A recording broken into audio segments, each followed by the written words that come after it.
Hello, creepy people in my walls. Welcome back to another video. As you can see, I am sitting on the floor. Forgot to put my tunnels in. Ignore that. Don't look at them. So I have been wanting to make a video about this for a while, but I just wanted to talk a bit about maybe being like a more sustainable artist in general. Now, if you know me, you know I'm kind of weird about it. I typically don't like to call myself an artist. I like to give myself some plausible deniability. I never said I was an artist. That said, I figured I'd talk about a couple of kind of the different crafts and like art things that I do that I would consider to be like sustainable practices. The first two things are like literally the same thing but different. So first we have, this is a blanket. It looks kind of weird because it's a little curly right now, but the front looks a little nicer. And this is entirely made out of underwear and t-shirts. And then there's like some yarn. Like you can see I have this like random, I don't know why. I just wanted to use it, So this piece is currently being made on one of these round looms.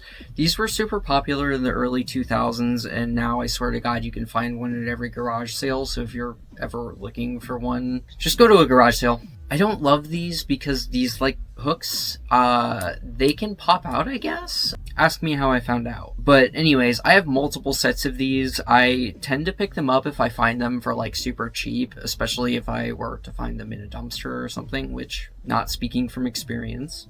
But as you can see, I'm actually using this to knit flat.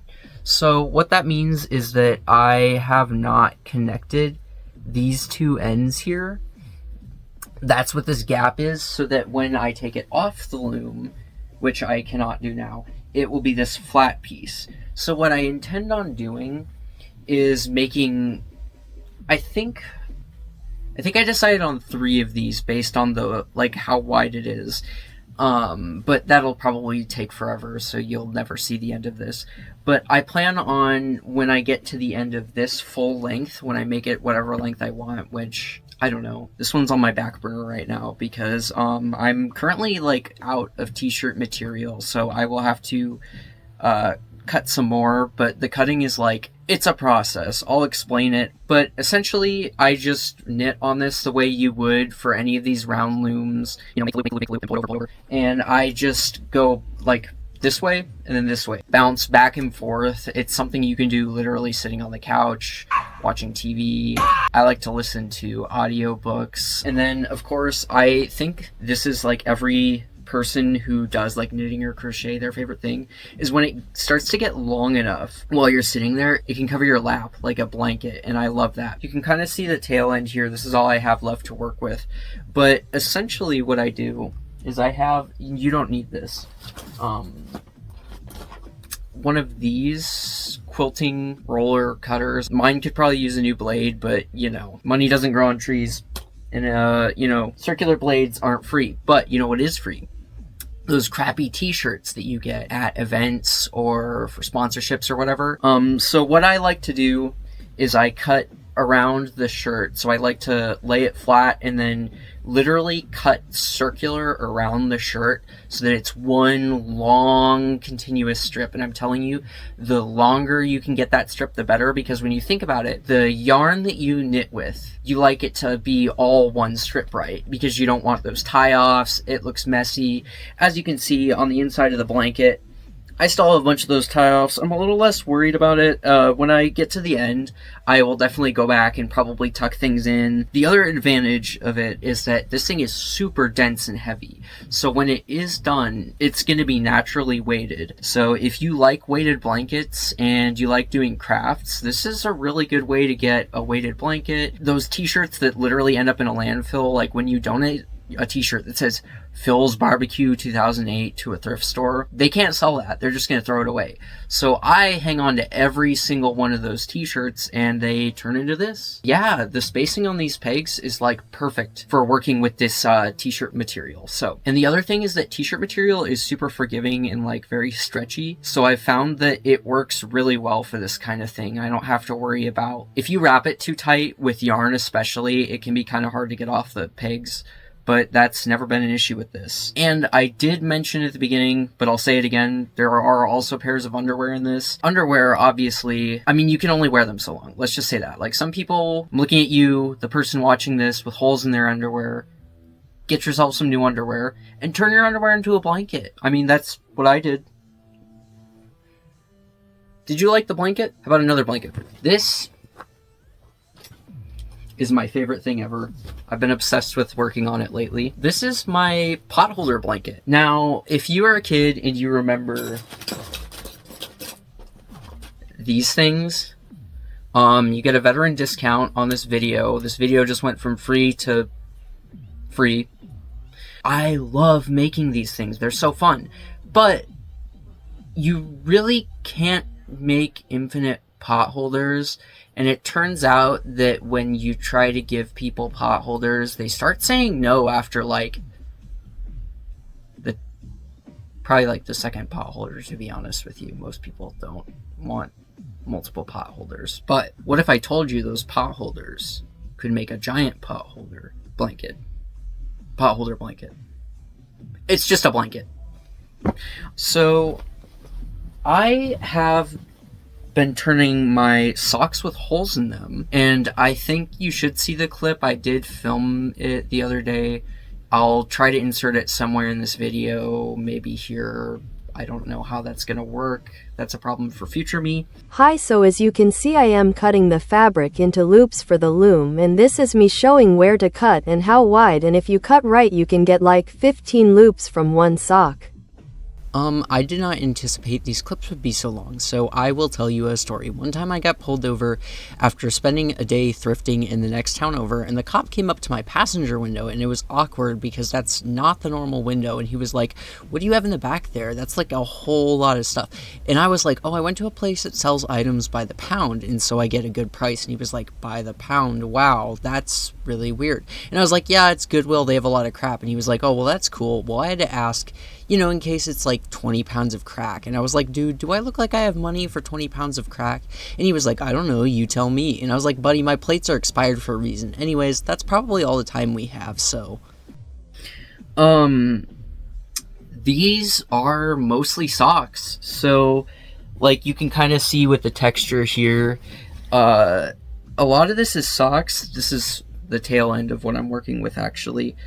So that same t-shirt strip material that I was explaining earlier, I was talking about how I cut the t-shirt into super long strips. With this, I can use any of the ones that aren't super long. I like to use the sleeve strips for this especially, or just any sort of scraps of fabric. And what I do is I'm actually attaching these individual pot holders together, like, by the seams. And I use that t-shirt material to sew them together. As you can see, not only is it stretchy, but it's super sturdy. I will say it, this is naturally weighted. This thing is super heavy. It's super dense. It would make a great camping mat. I love all the unique colors, and because it's made of socks, there's like no waste, because you probably saw in the video, but when you trim the socks like long ways, it makes these perfect loops, and it turns out those loops are the exact length of the loom. So you can see I'm working on my fourth row here, and I'll be putting this guy here, and we'll keep going. Trying to show all the color combos. Can you see it? And it's super cozy. Again, while I work on it in the winter, I can just, it's like when you're at Grandma's house and she brings out the quilt, but instead the quilt is made out of all of Grandma's old socks. Also, before I hear anything about it, All of the socks and underwear are washed. I don't know who needs to hear this, but you can wash your clothes. That's actually usually how you wear them multiple times. But I wash them before I turn them into the blanket, and so the blanket is clean too. So don't worry about that. Next sustainable craft. I don't know who else does this, but when I find a shooter bottle or like a little bottle of something that is like really cute or has a unique pattern or design, I hold on to it. And a lot of people will tell you that that is hoarder behavior. But what do you say to this then? What do you say to my multiple colorful necklaces made out of bottles? So they started selling these juice bottles at my local Walmart. And I could not throw them away, so I turned them into candy necklaces. I love bringing them to small venues and sending people home with them. It's like the perfect memory. So I don't care what you think I am for holding on to bottles, because I'm going to keep doing it. Here's another one. As you can see, it's very versatile, very awesome. Everybody and their father would like to wear one of these. I think if my dad wore this, it would match his fashion exactly. If he stacked them like this, and then he showed up to his job like this, I think they'd give him a promotion. Here's one with a 99 grape. I'm sure most people don't have fond memories of this. I like grape stuff. This is actually the 99 grape that I drank in the video where I was so upset because I thought I deleted, like, the first video I actually fully recorded and edited. But yeah, no, again, like, people, I know that this is, like, kind of, like, maybe you might consider it trashy, but making things into, like, rave keepsakes like this has always been something that I love doing. I've actually sold at craft fairs keychains like this too, so I like turning these into keychains, like shooters or unique little bottles and stuff like this. And then here's another one. This was a candy powder bottle, or this one. I just remember how excited I was for this to come out, and so for a while I was making like so many of these, and I actually sold several of them again at a craft fair that I was at, and I've given a bunch of them away as well. So yes, in conclusion, slightly less exciting, slightly less complicated, but very fun. I know that to the average person this is junk. Moving on. I make a lot of physical media, but I also do a lot of painting. And if you've ever painted, you know that canvases actually can get a little bit expensive. I have painted on a million different things. For instance, I have a wooden bowl that I'm painting right now that I got at the Goodwill bins that I'm working on. I'm trying to do like a sun pattern, but I am really worried I'm gonna mess it up, so I've been taking my time. But I have literally painted on things like cardboard boxes. I use plastic, old, like the backs off of picture frames, how it's made of that like weird kind of what is that, pressed cardboard, usually that like really thick stuff. Oh, I've painted on like lids. If you want to make like homemade buttons, you can paint on bottle caps. Never forget that. I think the weirdest thing that I've painted on is actually this. So this is the back of it right now. And before I turn it around, this piece is a little bit weird, so like don't freak out. But this actually was a tea advent calendar that I received for Christmas, and I loved it, drank the teas, but I knew I could do something with this. It used to fold closed, but I have it reinforced so it doesn't flex at all. Paper mache is actually your best friend in this instance. So what I went ahead and did was to prime this surface. I paper mached like literally the whole thing. I gave it 2 or 3 layers, and I'm a big texture person. I really love to work with textures, so I intentionally left wrinkles, bumps, but you can actually get paper mache super smooth, and again, it's great for painting. I don't know that I would necessarily recommend it for things like watercolor, but if you're working with like acrylic paints, it's great, super accepting. Anyways, So this is my painting, and yes, I know, it's like, whatever, it's kind of scary, but that's not the point.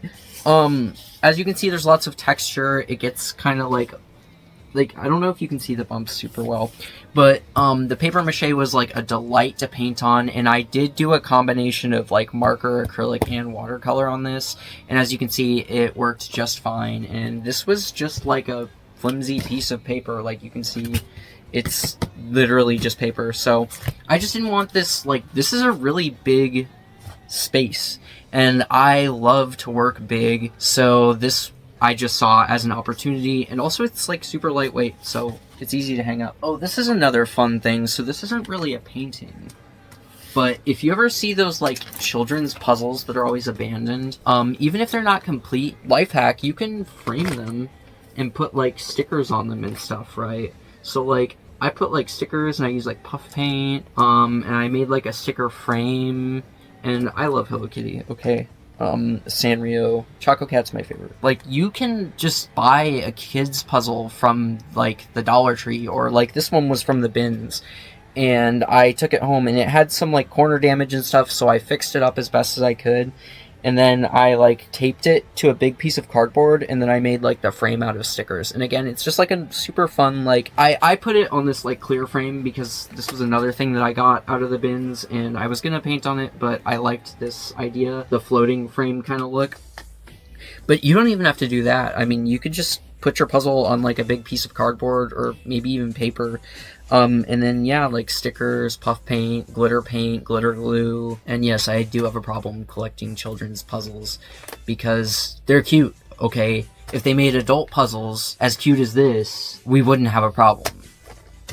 And this is a kind of another example of like some art I did, just involving like cardboard. So you can see there's like elements sticking off of this. This is actually like a standard canvas, and this was a gift, and I love my canvases, but I hate using them because I'm like, oh, did I just waste a canvas on like a nothing? Like a garbage? But then this is that like pressed composite cardboard that I was talking about, and I used Posca on this, and it went over really well, but you could definitely use like any sort of paint.